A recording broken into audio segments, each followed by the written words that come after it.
Hello बच्चों। तो स्वागत है एक बार फिर आप सबका। आज का हमारा टॉपिक रहेगा लाइट, क्योंकि ये बहुत इम्पॉर्टेंट टॉपिक है। यहाँ से क्वेश्चंस बहुत ज़्यादा पूछे जाते हैं और इसका कंसेप्ट आपके पास रहना बहुत ज़रूरी है। शुरुआत करते हैं। लाइट क्या है बच्चों? तो सबको पता है लाइट क्या है। लाइट एक फॉर्म है किसकी? एनर्जी की। एक बात और, हम जिस लाइट की बात कर रहे हैं ना, ये सोलर लाइट है, ये याद रखना।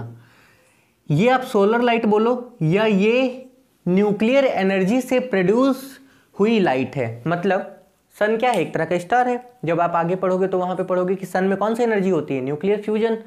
तो न्यूक्लियर फ्यूजन से ही वहां पे क्या होता है? लाइट प्रोड्यूस होता है। तो ये वैसी एनर्जी है, ठीक है। तो फिलहाल तो ये समझो लाइट क्या है। Light is a form of energy. Light एक तरह की एनर्जी है। एनर्जी का ये कैसा फॉर्म है? तो एनर्जी का ये वो फॉर्म है, ठीक है, जो रिस्पॉन्सिबल है या जिसके कारण हम क्या कर सकते हैं? देख पाते हैं। मतलब light is a form of energy. अब इसको हम आगे समझे उससे पहले देखो, जब विजन की बात आई है, विजन क्या होता है? विजन का मतलब होता है देखना। अच्छा, देखने के लिए दो चीजें रिस्पॉन्सिबल है। पहली क्या है? पहली तो आपको पता है लाइट। अंधेरे कमरे में आप देख नहीं सकते हो क्योंकि वहां पे लाइट नहीं होती है, ठीक। और दूसरी क्या है? दूसरी है आई। अच्छा, लाइट मौजूद है पर किसी के पास आंखें ना हो तो वो भी नहीं देख सकता। विजन के लिए दो चीजें होना बहुत जरूरी है, एक तो लाइट, दूसरा क्या? आई। ये हमारा बेसिक कंसेप्ट है। इसमें बहुत ज़्यादा जानने के लिए कुछ है नहीं इसमें, ठीक है। Light is a form of energy which capable us to make see something around us. मतलब ये सारा बेसिक डेफिनेशन आप अपने से बना के लिख लो, आप बुक का डेफिनेशन लिख लो। मैंने अभी तक बुक का डेफिनेशन को आपके सामने नहीं रखा है, तो आप बुक को उठा के देखोगे तो डेफिनेशन आपको मिल जाएगा। आओ बच्चों, अब इसके बाद बढ़ते हैं ये लाइट के नेचर की तरफ। लाइट का नेचर क्या है? मतलब नेचर ऑफ लाइट। आओ बच्चों, नेचर ऑफ लाइट, नेचर की तरफ बढ़ते हैं। लाइट का नेचर क्या है?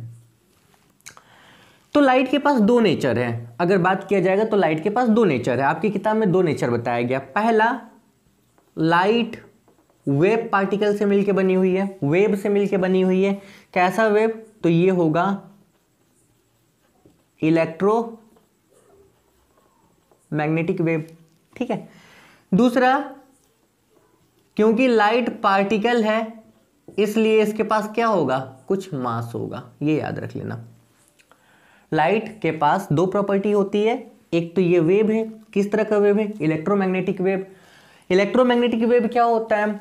जिसके लिए कोई भी मीडियम की जरूरत ना हो। मतलब electromagnetic waves doesn't required any material medium for its propagation. इसके प्रोपगेशन के लिए कोई भी मटेरियल मीडियम की जरूरत नहीं होगी। यहाँ पे मीडियम की जरूरत नहीं है।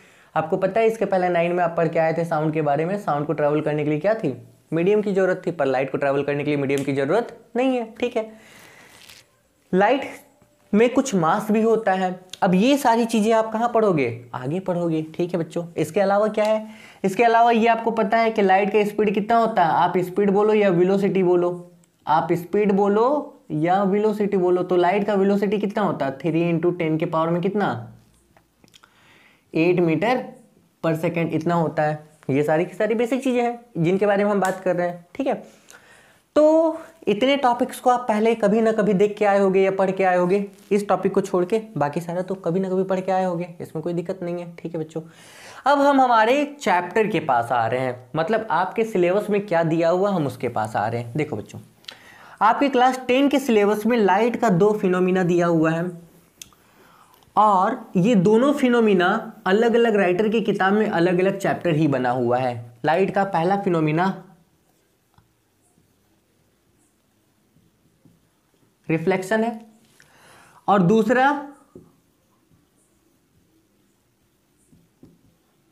रिफ्रैक्शन है, ठीक। तो ये एक अलग चैप्टर है, ये एक अलग चैप्टर है और एनसीईआरटी में इन दोनों को मर्ज कर दिया गया है। दोनों का कंसेप्ट रहना आपके पास बहुत जरूरी है क्योंकि ये दोनों बहुत इंपॉर्टेंट है, ठीक। आओ हम इसको शुरू करते हैं। रिफ्लेक्शन। रिफ्लेक्शन क्या है? तो डेफिनेशन आप जानते हो, बहुत सिंपल सा डेफिनेशन है। डेफिनेशन क्या है? Bouncing back of light through any surface, किसी भी सरफेस से टकराना और टकरा के लौटना। किसका टकराना? मेरा नहीं बच्चों, लाइट का टकराना और टकरा के क्या? लौटना। इसी को हम लोग बोलते हैं रिफ्लेक्शन। ये तो हम पढ़ेंगे अगले चैप्टर में, ठीक है। तो इसको अलग अलग डेफिनेशन में भी देख सकते हो, ठीक है। When light is incidence at any surface it reflected through the surface, this phenomena is called the reflection of light. अलग अलग लैंग्वेजेज में आप इसको क्या कर सकते हो? उतार सकते हो। बस आपको क्या करना है? समझना है। चलिए आइए समझाते हैं बच्चों। अब मान लो ये कोई सरफेस है, इस सरफेस पे ये लाइट टकराई, ये लाइट यहाँ पे टकराई, इस टकरा के ये लाइट क्या हो गई? यहाँ से निकल गई, मतलब टकराई, टकरा के वापस चली गई। देखो बच्चों, सरफेस के इस तरफ और सरफेस के इस तरफ, क्योंकि इस सरफेस से लाइट टकराई थी, टकरा के ये इधर निकल गई, तो इसी को हम लोग बोलते हैं रिफ्लेक्शन। और ये सरफेस कैसा भी हो सकता है, सरफेस किसी भी तरह का हो सकता है, इसलिए यहाँ पे है एनी सरफेस। ये ट्रांसपेरेंट हो सकता है, ये ट्रांसलूसेंट हो सकता है, ये ऑपेक हो सकता है, ये रेगुलर हो सकता है, ये इरेगुलर हो सकता है, ये किसी भी शेप का हो सकता है, या किसी भी तरह का हो सकता है। अब आप बोलोगे सर अगर ट्रांसपेरेंट होगा तो टकरा के वापस क्यों आएगी? ये टकरा के तो उस तरफ निकल जाएगी। नहीं बच्चों, ये हम वहाँ पे कंसेप्ट आपको बताएंगे कि ट्रांसपेरेंट में भी क्या होता है, कुछ हिस्सा लाइट का क्या टकरा के वापस जाता है, तो इसी को हम लोग बोलते हैं रिफ्लेक्शन। ठीक है बच्चों, यहां तक कोई दिक्कत नहीं, समझ गए? बहुत अच्छी बात है। चलो अब समझने की एक बात यह है कि ये तो आपका हो गया सरफेस, ठीक, क्लियर। जो लाइट टकराने के लिए आ रही थी, जो सरफेस पे आ रही थी, इस लाइट को हम लोग बोलते हैं इंसिडेंट रे, और जो टकरा के निकल गई इस लाइट को हम लोग बोलते हैं रिफ्लेक्टेड रे। क्लियर? जिस पॉइंट पे टकराई, इस पॉइंट को हम लोग क्या बोलते हैं? क्या बोलते हैं? Point of incidence. ठीक है, क्लियर, कोई दिक्कत नहीं, यहां तक कोई परेशानी नहीं है बच्चों, ठीक है। और अगर इस सरफेस के इस पॉइंट पे एक परपेंडिकुलर ड्रॉ किया जाए, जो कि है नहीं, हम ड्रॉ कर रहे हैं, यहां से अगर परपेंडिकुलर एक ड्रॉ किया जाए इस सरफेस के परपेंडिकुलर, कहां? इस सरफेस के परपेंडिकुलर अगर ड्रॉ किया जाए, सरफेस से परपेंडिकुलर अगर इसको ड्रॉ किया जाए, तो इसको हम लोग बोलते हैं नॉर्मल या नॉर्मल लाइन। यहां तक कोई परेशानी नहीं है, ठीक है, समझ गए? रिफ्लेक्शन में क्या क्या टर्म हमारा आया? तो आया इंसिडेंस रे, जो रे टकराई, टकरा के जो निकल गई उसको रिफ्लेक्टेड रे, जहां टकराई पॉइंट ऑफ इंसिडेंस, और इसको हम बोलते हैं नॉर्मल। क्लियर? ठीक है बच्चों, आओ अब इसी को अगर और डिटेल में समझे तो ये मिटा दे रहे हैं, इसका हमारे पास कोई काम नहीं रह गया अब, ठीक है, इस सब का हमारे पास कोई काम नहीं रह गया। चलो बच्चों आगे देखते हैं। अब यहां समझने की बात एक ये है कि रिफ्लेक्शन का लॉ भी होता है, जिसको हम लोग बोलते हैं लॉज ऑफ रिफ्लेक्शन। कितना लॉ होता है? 2 लॉ होता है। पहला क्या होता है? पहला होता है ये इंसिडेंस रे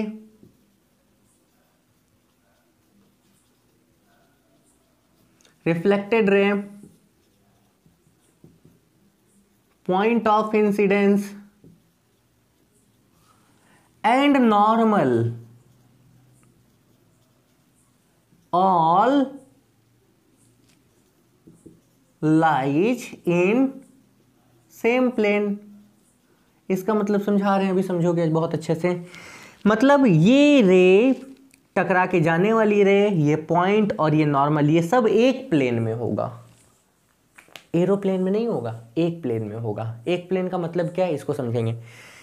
मानो ये दीवार है बच्चों, ये एक दीवार है, इस पे हम बॉल ऐसे मारें तो बॉल टकराया, टकरा के इधर निकल गया।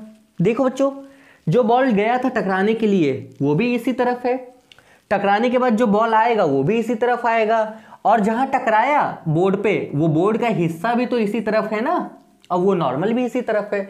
मतलब सारा का सारा चीज आपके पास है इस तरफ, इस तरफ। आप इसको फेंको, गया, टकराया, अच्छा ये गया इधर से ही था, टकराया, टकराया भी इधर, टकरा के वापस भी ऐसे आएगा। तो सारा का सारा ये इस तरफ है, मतलब इस तरफ है, आपके तरफ है, दीवार के उस तरफ नहीं है, ये इस तरफ है। इसी को हम बोलते हैं सेम प्लेन। ठीक है, दूसरा नियम क्या होगा इसका? दूसरा नियम ये होगा कि angle of incidence will always equal to angle of reflection. Angle of incidence हमेशा किसके बराबर होगा? एंगल ऑफ रिफ्लेक्शन के बराबर होगा। एंगल ऑफ इंसिडेंस है क्या बच्चों? ये नॉर्मल और इंसिडेंस रे के बीच का एंगल, ये वाला, इसको हम लोग आई से डिनोट करेंगे। तो ये हो गया एंगल ऑफ इंसिडेंस, और नॉर्मल और इस तरफ के बीच का जो एंगल होगा ये हो जाएगा एंगल ऑफ रिफ्लेक्शन। इसको हम लोग आर से डिनोट करेंगे, मतलब आई इक्वल टू आर ये होगा। ठीक, अब समझने की बात यह है कि अगर 20 डिग्री का यहाँ पे एंगल बन रहा है तो ये एंगल भी कितने का होगा? 20 डिग्री का होगा। अगर ये 30 तो ये 30, ये 40 तो ये 40। ये दोनों एंगल रिफ्लेक्शन में क्या होगा? हमेशा सेम होगा। ठीक बच्चों, आओ अब यहाँ पे एक छोटा सा कंसेप्ट और है जिसको देखिए बहुत अच्छे से, समझने के लिए काफी इंपॉर्टेंट है। सपोज ये सरफेस है ए बी, इस सरफेस पे लाइट ऐसे आई, ये यहाँ टकराई, टकरा के यहाँ निकल गई, आपको पता है। तो अगर यहाँ पे नॉर्मल खींचा जाए एन, तो आपको पता है ये हो गया आई, ये हो गया R, incidence angle, reflected angle, incidence ray, reflected ray, और ये नॉर्मल, और ये आपका हो गया सरफेस। ठीक,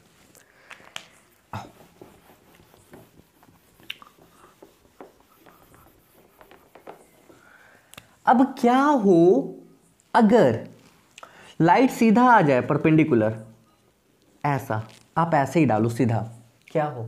मतलब ये सीधा परपेंडिकुलर जो था ये नॉर्मल था ना, नॉर्मल, ये तो नॉर्मल था, नॉर्मल जो था वो क्या था?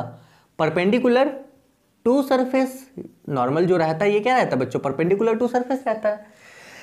अगर ये नॉर्मल पे आए, मतलब जब लाइट रे लाइज करे किस पे? नॉर्मल पे, यानी कि परपेंडिकुलर, तो ये टकराएगा, टकरा के कैसे लौट जाएगा? सीधा लौट जाएगा। समझने की बात, अगर बॉल आप ऐसे सीधा मारो, टकराया, टकरा के सीधा ही तो आता है ना, कोई दिक्कत नहीं है। ठीक है बच्चों, टकराया, टकरा के क्या हुआ? सीधा आ गया। इस केस में क्या होगा? इस केस में इंसिडेंस रे, रिफ्लेक्टेड रे, नॉर्मल, तीनों क्या होगी? एक ही लाइन पे लाइज करेगी। आओ, यानी कि अगर आपसे यहाँ पे हम ये पूछें कि when light ray incidence at angle 90 degree, तब क्या होगा? तब ये होगा कि जो इंसिडेंस रे है, इंसिडेंस रे जो आपका क्या होगा? रिफ्लेक्टेड रे है, और जो नॉर्मल होगा all will in same plane. ठीक, क्लियर? यहां तक तो मेरे ख्याल से अब कोई दिक्कत नहीं होगी, इतने कंसेप्ट तो आपके क्लियर है। चलो आगे बढ़ते हैं, मिटा देते हैं, इन सब का हमारे पास कोई काम नहीं है। क्या करें बच्चों, जंग लग गया इसमें। 1 मिनट के लिए पॉज कर रहे हैं।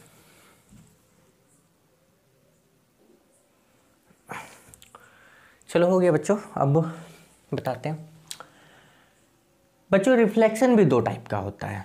ठीक है, देखो किसके बेसिस पे, ये याद रखना, on the basis of surface. ठीक है, रिफ्लेक्शन को 2 पार्ट में बांटा गया है, ये 2 पार्ट में होता है, मतलब 2 तरह का होता है। पहला क्या होगा? Regular reflection. ठीक है, इसको हम क्या बोलेंगे? दूसरा क्या होगा? रेगुलर का जस्ट उल्टा क्या होता है? Irregular reflection. ठीक है, रेगुलर रिफ्लेक्शन कहां होगा बच्चों? ये होगा, रेगुलर रिफ्लेक्शन कहां होगा? ये होगा एट या through regular surface regular surface को हम लोग दूसरे शब्द में, मतलब in the other word regular surface is also called smooth surface, और क्या,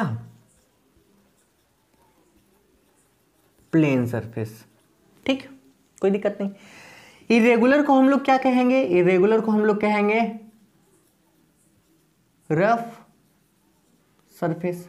अब समझो, स्मूथ, प्लेन या रफ सरफेस का मतलब क्या है?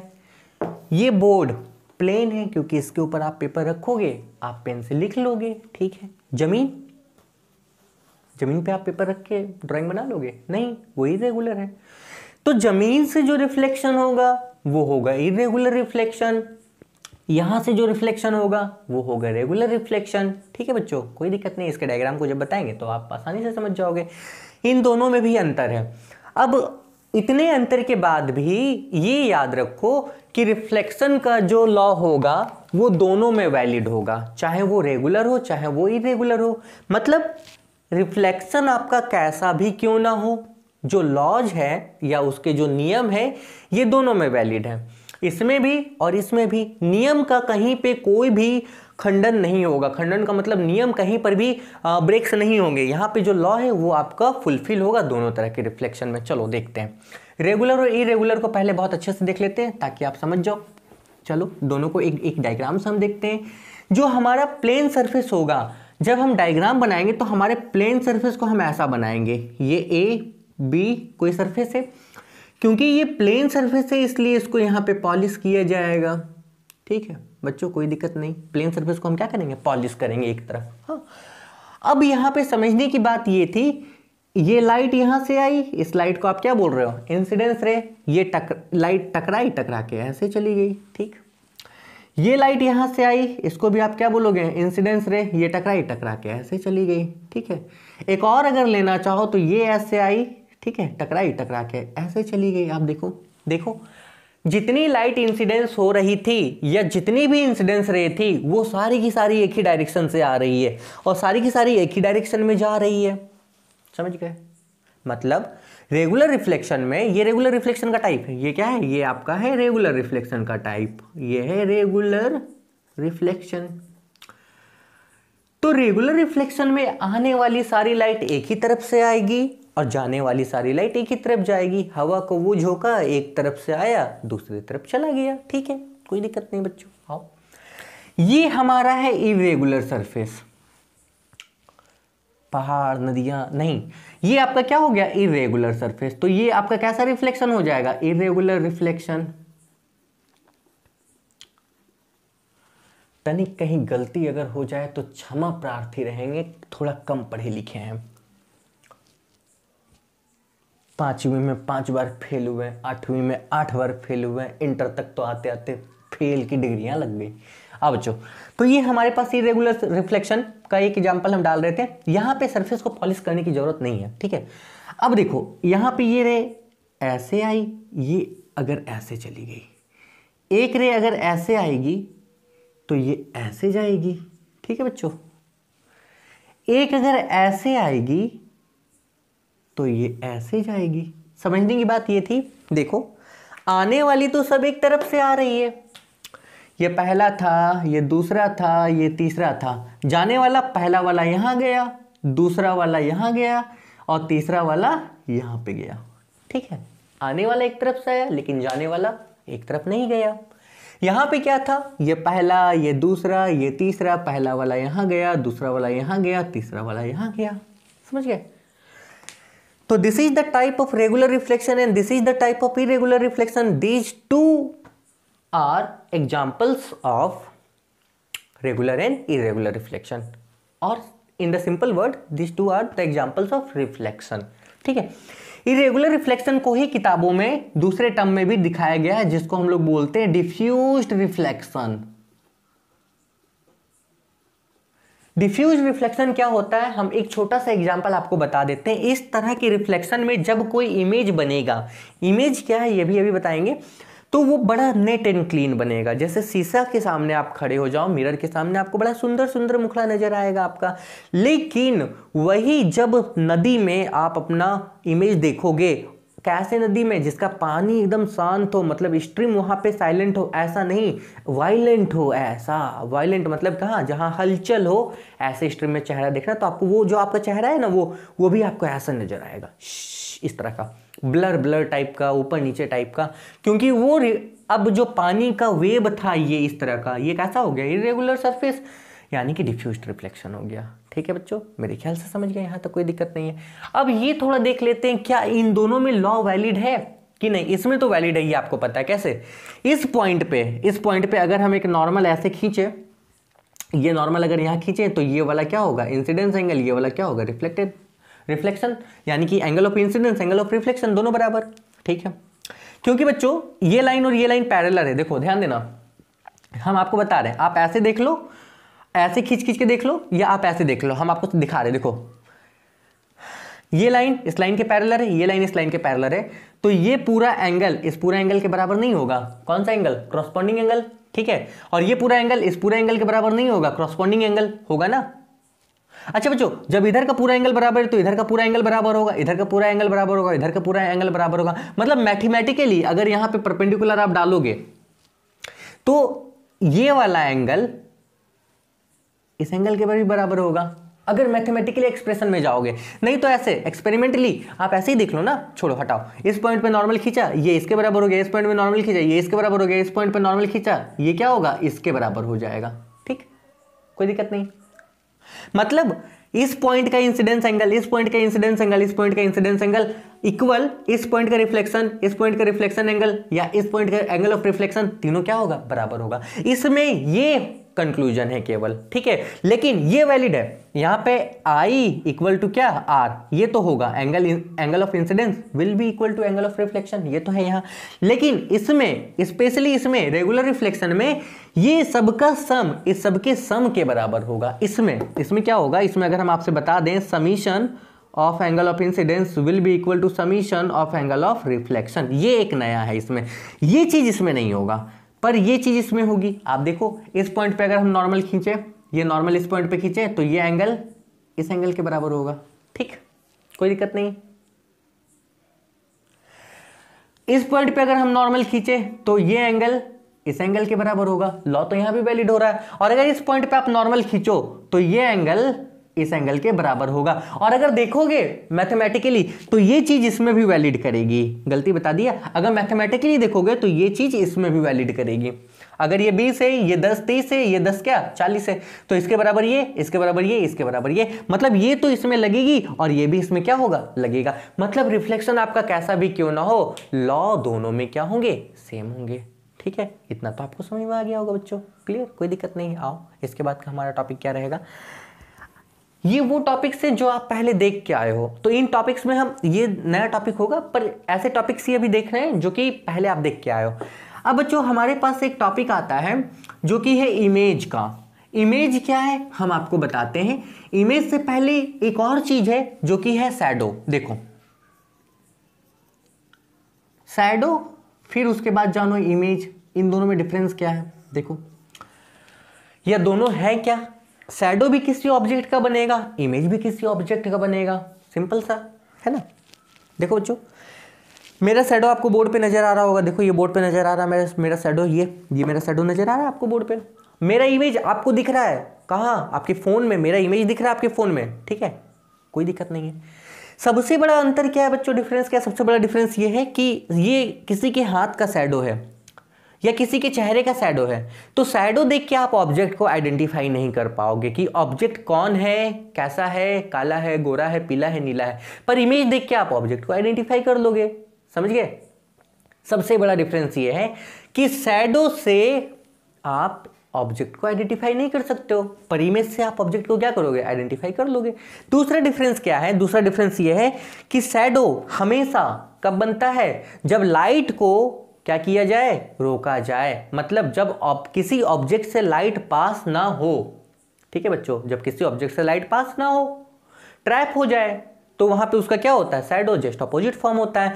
दूसरे वर्ड में हम अगर आपसे पूछे कि शैडो किसका बनता है, तो ऑलवेज किसका, ओपेक और ट्रांसलूसेंट का, ट्रांसपेरेंट ऑब्जेक्ट का शैडो नहीं बनता है, 99% केसेस में नहीं बनता है। 1% ऐसा केस होगा जहां पे ट्रांसपेरेंट ऑब्जेक्ट का भी क्या होगा, शैडो बनेगा। कौन सा केस है सर, ये तो आपको आगे बताएंगे। चलो बच्चों हम क्या बताएं, तो ओपेक और ट्रांसलूसेंट ऑब्जेक्ट का क्या होता है, शैडो बनता है। यहां तक समझ गए, क्लियर, ठीक है। इमेज कब बनता है बच्चों, इमेज बनता है तब जब क्या होता है, दो या दो से ज्यादा रिफ्लेक्टेड रे टकराना शुरू करे आपस में। अभी समझाएंगे इसको बहुत डिटेल में, यही तो समझना है।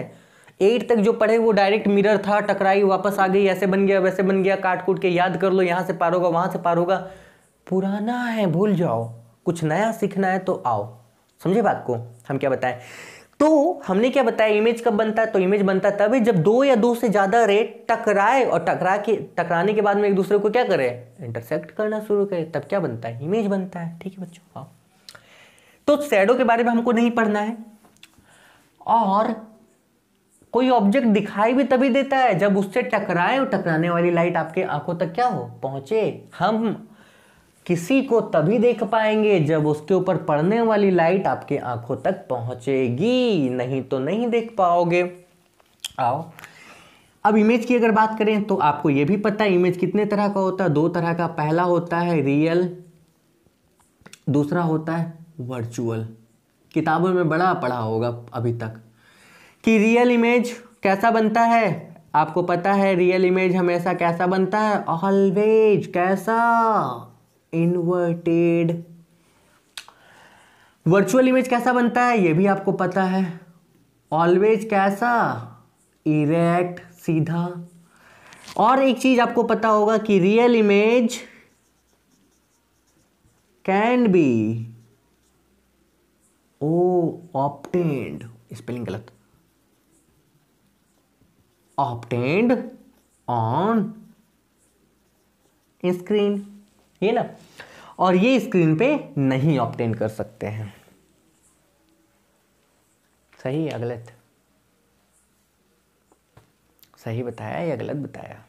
चलो, real image can be obtained on the screen, आप इसको स्क्रीन पे ऑब्टेंड कर सकते हो, पर वर्चुअल इमेज को आप स्क्रीन पे ऑब्टेंड नहीं कर सकते हो। ठीक है, अब इसको समझते हैं बच्चों, क्या ऑब्टेंड कर सकते हैं क्या ऑब्टेंड नहीं कर सकते। किताबों में तो इतना ही लिखा हुआ होगा, आपको समझने की बात यह है, ध्यान देना।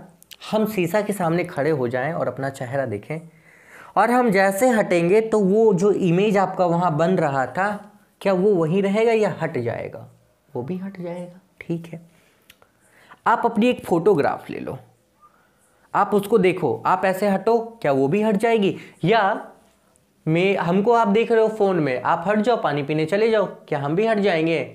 मतलब ऐसा इमेज जो परमानेंट हो वो हो गया रियल, और परमानेंट इमेज हमेशा कैसा होता है, इन्वर्टेड होता है। और वो इमेज जो टेम्परेरी हो उसको हम लोग क्या बोलते हैं, वर्चुअल। ये हमेशा कैसा होगा, सीधा होगा। अब क्वेश्चन तो बहुत सारा यहाँ पे दिमाग में आना शुरू हो गया, सर ये वो वगैरह वगैरह। फिलहाल तो आप इतना ही जानो, ठीक है, कोई दिक्कत नहीं बच्चों।